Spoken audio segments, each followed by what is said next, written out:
Hello student, welcome to definite online classes. मैं श्री गोविंद अग्रवाल और Sanskrit teacher. मैंने आपको हमारी पिछली वीडियो में जो हमारा चैप्टर 10 है उसके 5 श्लोक पढ़ा दिए थे। अब हम पढ़ते हैं हमारा जो चैप्टर 10 है उसका 6 वाला श्लोक। 6 वाला श्लोक है अजर अमरवत प्राज्ञो विद्यामर्थम च चिन्तयेत् गृहीत इव केशेषु मृत्युना धर्मम आचरेत्। पहले मैं आपको इसका नाम लिख देता हूं। जैसे कि आपके चैप्टर का नाम क्या है आपको पता ही है, सुभाषित रत्नानी।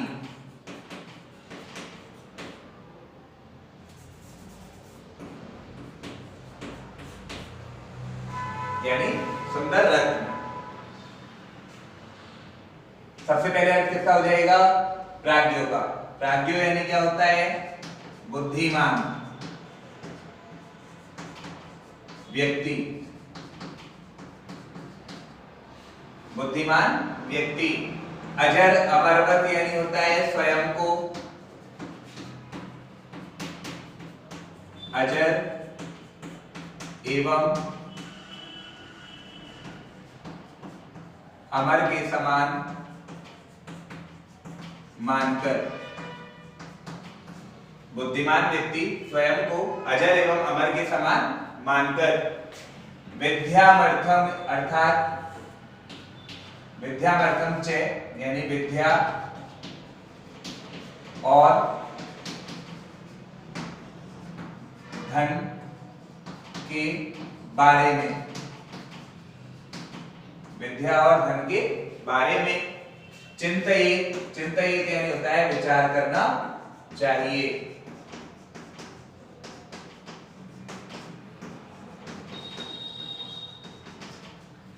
बुद्धिमान व्यक्ति जो होता है उसे स्वयं को अजर एवं अमर के समान मान करके विद्या और धन के बारे में विचार करना चाहिए।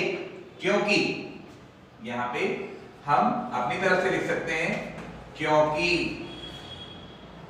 मृत्युना। मृत्युना यानी होता है मृत्यु ने। क्योंकि मृत्यु ने केशेषु। केशेषु यानी होता है केश। गृहीत इव यानी पकड़ रखे हैं। पकड़ रखे हैं। मृत्यु ने केश पकड़ रखे हैं। इस लाइन का मतलब कि अर्थात मृत्यु निकट है। एक तरह से हम क्या मान सकते हैं कि मृत्यु जो है वो क्या है? निकट है। ऐसा मानकर धर्मम आचरित। धर्मम आचरित यानी धर्म का आचरण करना चाहिए। धर्म का आचरण करना चाहिए। तो पहले ये जो 6 वाला श्लोक है उसमें क्या कहा कि बुद्धिमान व्यक्ति को स्वयं को अजर एवं अमर के समान मान करके विद्या और धन के बारे में विचार करना चाहिए। यानी बुद्धिमान जो व्यक्ति है वो स्वयं को क्या मानते हैं कि वो अजर है और क्या है? अमर है। ऐसा मानते हैं, इसीलिए वो सिर्फ विद्या और धन के बारे में ही सोचते हैं। और बुद्धिमान जो व्यक्ति है वो ऐसा भी मानते हैं कि मृत्यु ने बालों को पकड़ रखा है, केशों को पकड़ रखा है, कि अर्थात मृत्यु जो है वो हमारे निकट ही है, वो कभी भी आ सकती है। ऐसा मान करके धर्म का वो लोग क्या करते हैं? आचरण करते हैं। अब हम पढ़ते हैं हमारा 7वां श्लोक।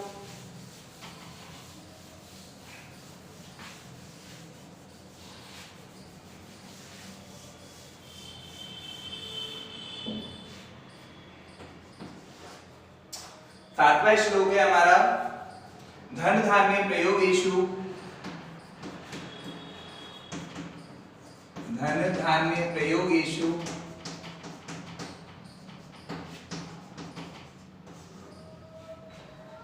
विद्याया संग्रहेषु च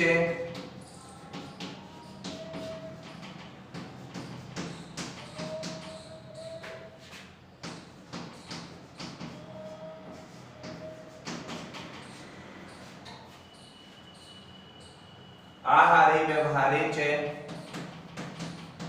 आहारे व्यवहारे च त्यक्त लज्जः सुखी भवेत्। त्यक्त लज्जः सुखी भवेत्। धन धान्य प्रयोगेषु यानी क्या होता है? धन धान्य के प्रयोग में, धन धान्य के प्रयोग में, विद्या या संग्रहेषु च अर्थात विद्या के संग्रह में,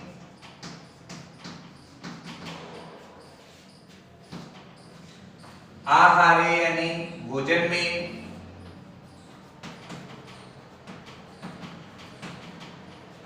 व्यवहारे च यानी और व्यवहार में,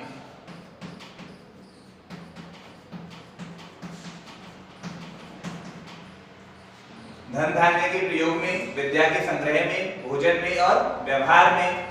त्यक्त लज्ज है, त्यक्त लज्ज है यानी जो लज्जा रहित, जो लज्जा रहित होता है, जो लज्जा रहित होता है। सुखी भवेत, सुखी भवेत यानी वह सुखी होता है। तो यहाँ पे पूरा क्या हुआ? धन धान्य के प्रयोग में, विद्या के संग्रह में, भोजन में और व्यवहार में जो लज्जा रहित होता है वह सुखी होता है। अब पढ़ते हैं 8वां श्लोक।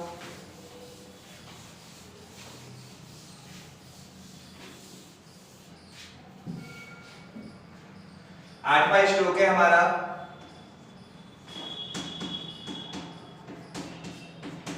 विद्या विवादाय धनम मदाय शक्ति परेशान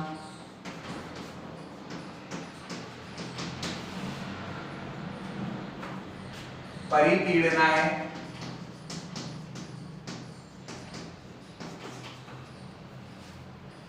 खलस्य साधु विपरीतम एतत्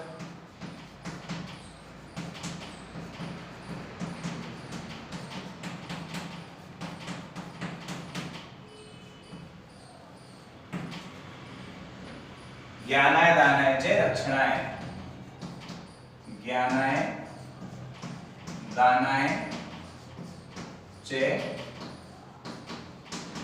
रक्षणाय। यहाँ पे बच्चों 3 चीजों के बारे में बताया है, ज्ञान के बारे में, दान के बारे में और धन के बारे में।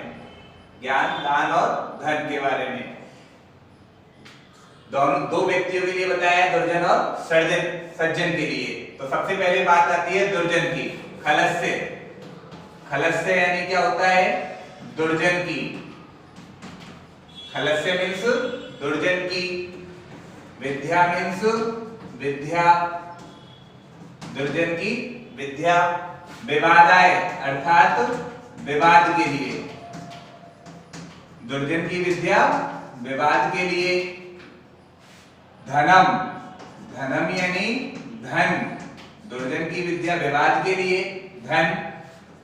मदाय यानी घमंड के लिए, घमंड के लिए।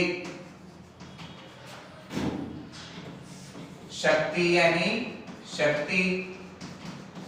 परेशान, परिपीड़नाय, परेशान यानी होता है दूसरों को, परिपीड़नाय यानी होता है पीड़ित करने के लिए होती है।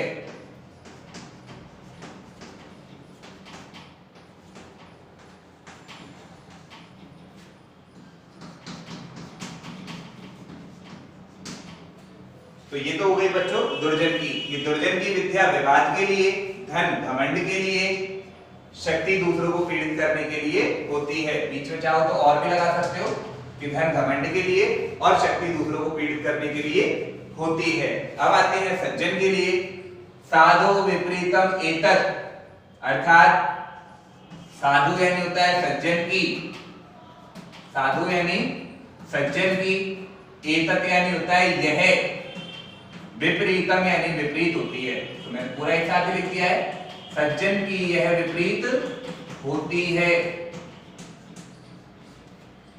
क्या क्या?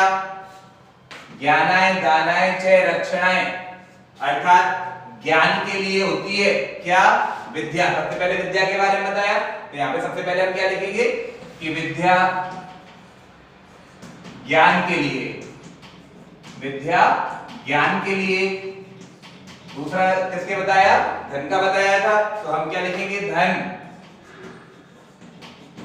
ये हो गया आपका 9 वाला, ये 10 वाला। अब दूसरा किसके लिए बताया? धन। कि धन जो होता है वो किसके लिए होता है? दान के लिए। चयनी और अब तीसरा किसके लिए बताया था? शक्ति, दूसरों को। शक्ति दूसरों को, तो शक्ति दूसरों की रक्षणाएं यानी रक्षा करने के लिए होती है।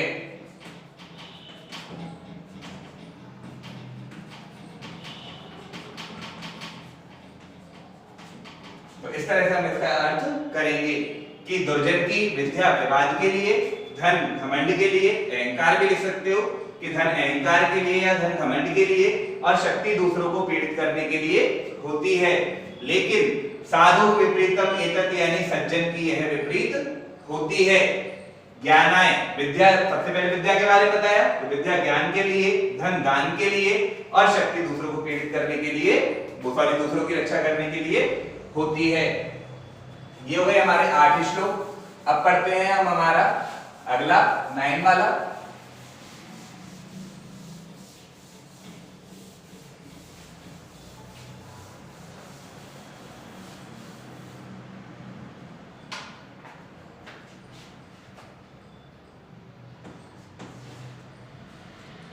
खलय सर्षप मात्राणि, खलय सर्षप मात्राणि परच्छिद्राणि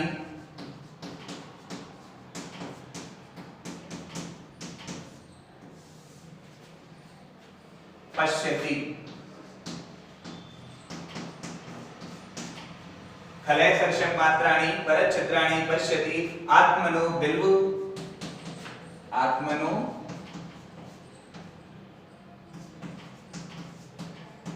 बिल्व मात्राणि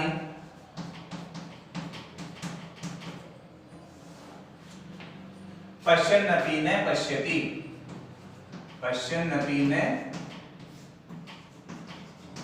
पश्यति। यहाँ पे 2 चीजों के लिए बताया है।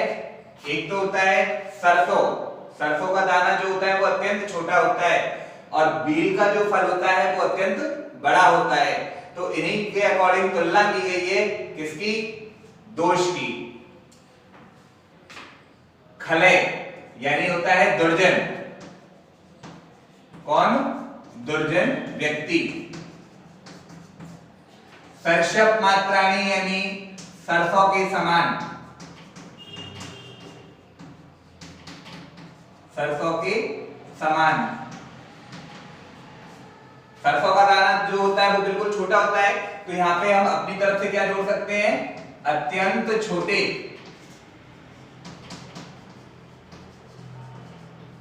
अत्यंत छोटे। परच्छिद्राणि अर्थात दूसरों के दोषों को, दूसरों के दोषों को पश्यति, पश्यति यानी होता है देखता है।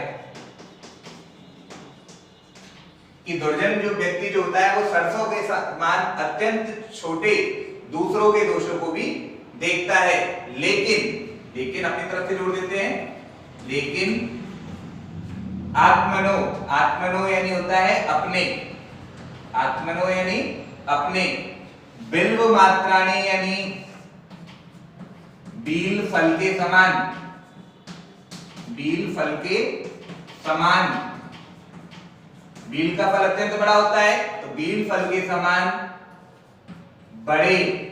अब बच्चों यहाँ पे दोष की संस्कृत नहीं दी गई है, दोष के बारे में बताया जा रहा है, तो इसे हम अपनी तरफ से जोड़ सकते हैं कि बील फल के समान बड़े दोषों को, बड़े दोषों को पश्यन्नपि, पश्यन्नपि यानी होता है देखते हुए भी, पश्यन्नपि यानी देखते हुए भी, न पश्यति यानी नहीं देखता है।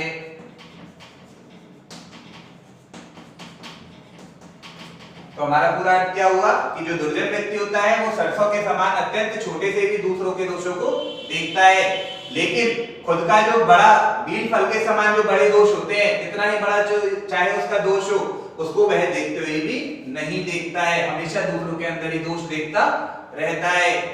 अब आते हैं हमारा 10वां श्लोक। 9 हमारे कंप्लीट हो गए हैं।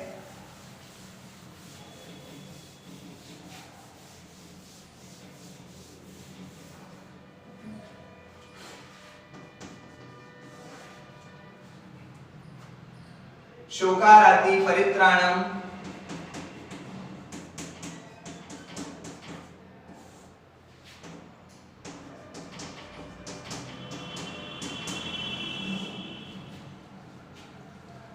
प्रीति विश्रम्भ भाजनम,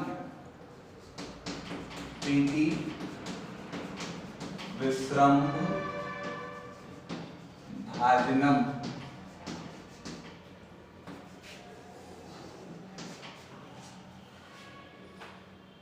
केन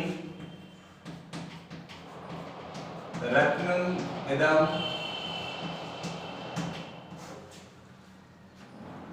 सृष्टम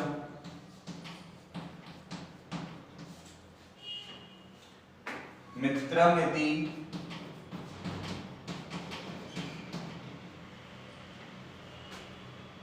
अक्षरद्वयम्।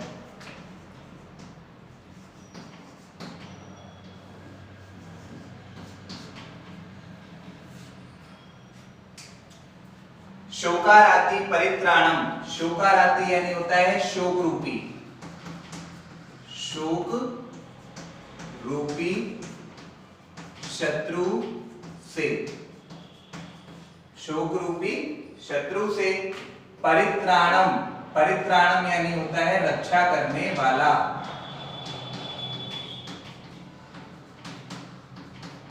शोक रूपी शत्रु से रक्षा करने वाला अर्थात दुख में साथ देने वाला। प्रीति विश्रम्भ भाजनम अर्थात प्रेम और विश्वास का पात्र, प्रेम और विश्वास का पात्र, शोक रूपी शत्रु से रक्षा करने वाला, प्रेम और विश्वास का पात्र। कौन? मित्र, मित्रम यानी मित्र, इति अक्षरद्वयम यानी इन दो अक्षरों वाले, इन दो अक्षरों वाले, दो अक्षर कौन कौन से? मित्र में बच्चों देखो मी दिया हुआ है और क्या दिया हुआ है? त्रय दे रखा है। मित्र में मी और त्रय ये दो अक्षर दे रखे हैं। इन दो अक्षरों वाले रत्नमिदम यानी रत्न की, रत्नमिदम यानी रत्न की, सृष्टम यानी होता है रचना, सृष्टम यानी क्या होता है? रचना। केन, केन यानी किसने की, किसने की है, किसने बनाया। तो ये हो गया हमारा कि शोक रूपी शत्रु से रक्षा करने वाला, प्रेम और विश्वास का पात्र मित्र बराबर मी और त्रय। इन दो अक्षरों वाले रत्न की रचना किसने की, अर्थात कहने का मतलब कि मित्रता अर्थात मित्रता या मित्र सर्वश्रेष्ठ रत्न है। पूरा मिलाकर क्या कर सकते हैं कि मित्र जो है वो सर्वश्रेष्ठ रत्न है। तो स्टूडेंट हमारा ये जो 10 श्लोक है वो कंप्लीट हो गया है। आज की वीडियो में इतना ही। अब हमारे 10 श्लोक कंप्लीट हो गए हैं। अब 5 श्लोक बच रहे हैं जिसे हम अगली वीडियो में पढ़ेंगे। तब तक आप इन्हें पढ़ें, आपको अच्छे से समझ में आ गए होंगे। अगर नहीं समझ में आए हो तो आप इनसे वापस से पूछ सकते हैं। Thank you student.